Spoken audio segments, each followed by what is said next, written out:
अमेरिकी सदर Donald Trump इस वक्त अपना जहनी तवाजुन खो बैठे हैं। रोजाना वो ईरान की फौज को हराने का दावा करते हैं, खुद की जीत का ऐलान भी करते हैं, ईरानी फौज को मारने की बात करते हैं। वो दावा करते हैं कि उन्होंने ईरान की फौज को खत्म कर दिया और रोज दावा करते हैं कि अमेरिका ने ईरान की फौज को मिटा दिया।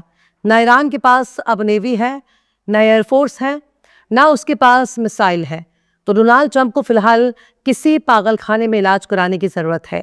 हो सकता है बुढ़ापे में उनका दिमाग सटक गया हो, या हो सकता है कि ट्रंप बाबू को एप्स्टीन से मिलने वाला स्पेशल खिदमत ना मिल रहा हो। शायद इस वजह से वो अपना आपा खो बैठे हों। पर इतना तो जरूर है कि उन्हें किसी बेहतरीन मेंटल असाइलम में इलाज की जरूरत है, वरना आगे चलकर वो कुछ भी कह सकते हैं, कुछ भी बक सकते हैं। पर ईरान उनके हर दावे को मजाक उड़ा रहा है, खिल्ली उड़ा रहा है। ट्रंप बाबू भी ईरान की फौज को मारने, मिटाने, काटने की बात कर रहे हैं।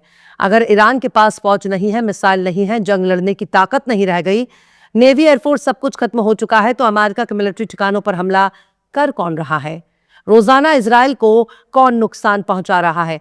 ट्रंप बाबू एक तरफ ईरान की फौज को खत्म करने के बड़े बड़े दावे करते हैं, खुद की जीत का परचम लहराते हैं, ईरान के हारने की बात करते हैं, पर स्ट्रेट ऑफ हार्मुज को खुलवाने की उनकी औकात नहीं। स्ट्रेट ऑफ हार्मुज को खोलने के लिए वो कई देशों के आगे गिड़गिड़ा रहे हैं, नाक रगड़ रहे हैं और कह रहे हैं कि तुम सब आओ, हम सब मिलकर स्ट्रेट ऑफ हार्मुज को खुलवाएंगे, तमाम जहाजों के लिए रास्ता तैयार करेंगे, ईरान को सबक सिखाएंगे।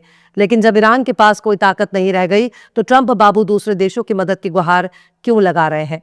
या तो ट्रंप झूठ बोल रहे हैं, या अमेरिका के मिलिट्री ठिकानों से उठने वाला धुआं फर्जी है।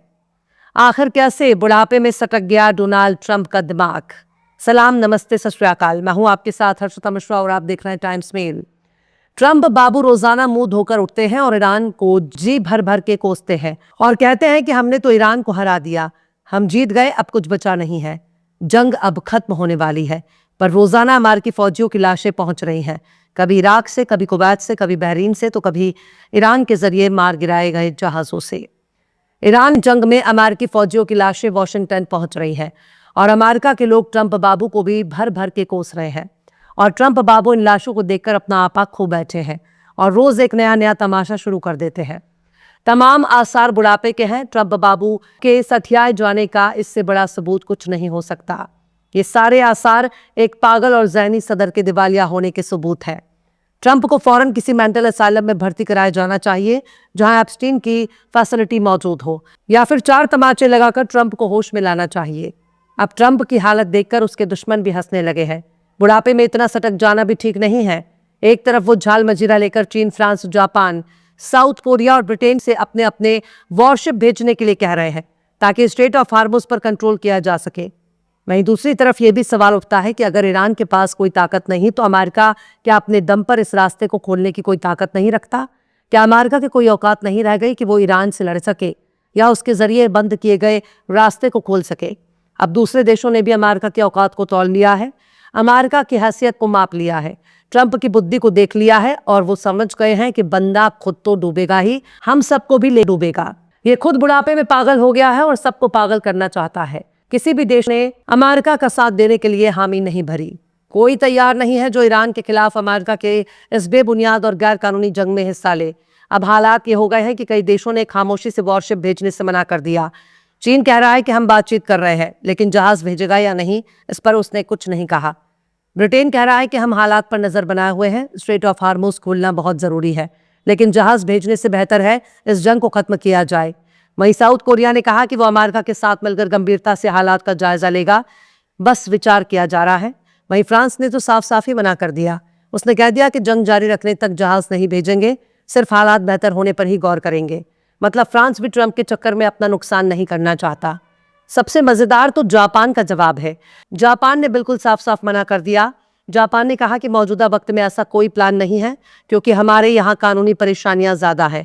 उनका संविधान जंग में फंसने की इजाजत नहीं देता, इसलिए उन्होंने अमेरिका के इस ऑफर को ठुकरा दिया। मतलब अमेरिका ने खूब झाल मजीरा तो बजाया, पर एक भी रुपया नहीं मिला, न किसी ने उसकी झोली में कोई फूटी कौड़ी डाली। वो बस सबसे गुहार लगा रहा है, पर कहीं से भी कोई राहत नहीं मिल रही।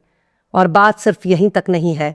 जिस तरह से रोज रोज ट्रंप बाबू अपने बयान दे रहे हैं, अब तो हर तरह से उनका मजाक बनने लगा है। ईरानी संसद के सदर मोहम्मद बाकिर कालीबाफ ने मजाकिया लहजे में कहा कि पिछले 2 हफ्तों में ट्रंप ने हमें 9 बार हराया है। मोहम्मद बाकिर कालिबाफ ने कहा कि हमने स्पीड कैमरे तबाह कर दिए, बैटरियां तबाह कर दी, तेल भरवाने वाले टैंकर तबाह कर दिए, मिलिट्री ठिकाने तबाह कर दिए, ड्रोन तबाह कर दिए। तो आपको क्या लगता है? जाहिर है कि आप सबसे बेहतरीन आर्मी को गोश्त की चक्की में फेंक रहे हैं। गालीबाफ कहते हैं गरीब लड़कों को उन गलतियों को सुधारने के लिए भेज रहे हैं जो अमेरिकी जनरलों में अंजाम दिए हैं। यानी उनका सीधा सीधा यही कहना है कि वो गरीब बच्चों को जंग लड़ने के लिए भेज रहे हैं, जबकि सारा किया कराया ही जनरलों का है। वो अपने फौजियों को मरने के लिए भेज रहे हैं और अमेरिकी फौजी अमेरिका के लिए वो नहीं मर रहे, बल्कि इजराइल के लिए अपनी जान दे रहे हैं। वही ईरान के एक सीनियर मिलिट्री कमांडर का कहना है कि अमेरिका और इजराइल के हमले शुरू करने के बाद हमारी फौजों ने जबरदस्त नुकसान पहुंचाया है और अब हमारे दुश्मनों के पास सरेंडर करने के अलावा कोई दूसरा रास्ता नहीं है। Khatam al Anbiya central headquarters के commander major general Ali Abdullahi ने कहा कि इलाके ममालिक को ये जानना चाहिए कि अमेरिका उन्हें सिक्योरिटी फराहम नहीं कर सकता और ना ही अब कर पाएगा। दुनिया के हर हिस्से में अमेरिकी मौजूद हैं। अब तक बदअमनी और खतरे के अलावा कुछ हासिल नहीं हुआ। वहीं स्ट्रेट ऑफ हार्मस को खोलने के चक्कर में बुरी तरह नाकाम होने के बाद ट्रंप बाबू सीधे मुंह नीचे गिर चुके हैं। अब तो उन्होंने अपने नाटो देशों को भी धमकी देना शुरू कर दिया है। ट्रंप ने यहां तक कह दिया कि अगर नाटो की तरफ से कोई जवाब नहीं आ रहा है या वहां से इनकार किया जा रहा है तो ये नाटो के भविष्य के लिए बहुत बुरा होगा। मतलब ट्रंप की नजर में हर वो शख्स बुरा है जो उनकी सुन नहीं रहा। हालात यह है कि अमेरिका एक बुजुर्ग की हैसियत से देखा जाने लगा है जो दिन भर कुछ भी बड़बड़ाता रहता है, लेकिन उसके बड़बड़ाने से किसी को कोई फर्क नहीं पड़ता। ट्रंप ने नाटो को अपनी बपौती समझ रखा है और नाटो अपने इलाकाई हालात को देख चुका है। नाटो देख चुका है कि कैसे अमेरिका ने उन्हें यूक्रेन में फंसा दिया, जिसके बाद उनके अपने देशों के हालात खराब हो गए।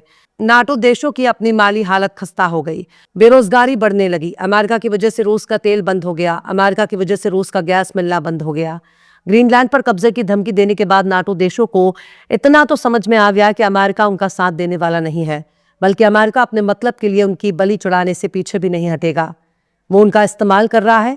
नाटो अब इस्तेमाल होने से खुद को रोक रहा है। अब नाटो के इतने बड़े इलाके पर ट्रंप कब्जा करने पर आमादा हो चुके हैं तो कोई भी नाटो मुल्क उनके हुक्म पर अपना सिर ईरान के खिलाफ जंग में घुसड़ने से कोसों दूर भाग रहा है, क्योंकि सबको मालूम है कि ये जंग नाटो की जंग नहीं है, ये जंग अमेरिका की अपनी शाख की जंग है।